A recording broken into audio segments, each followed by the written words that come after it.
Alam nyo bang isa ito sa dahilan kung bakit naglalag o mabagal ang pag-respond ng ating messenger. Kaya kung gusto nyong malaman ay sundan nyo lang guys ang kasunod na video. Punta lang tayo sa ating messenger app. Then tap natin itong 3 lines sa taas. Tap natin itong gear icon o settings icon.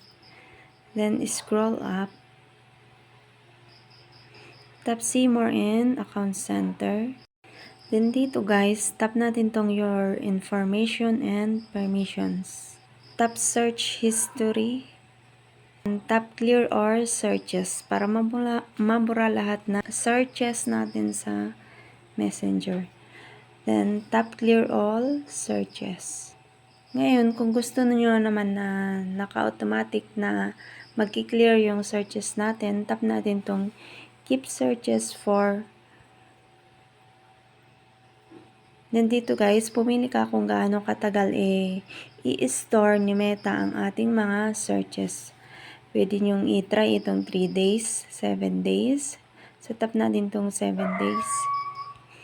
Then tap natin itong confirm. So ayan, every 7 days, automatic po na nag-clear ang ating searches sa Messenger.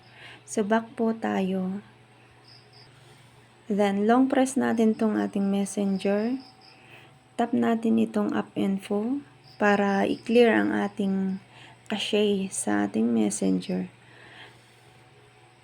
Then, tap itong storage usage.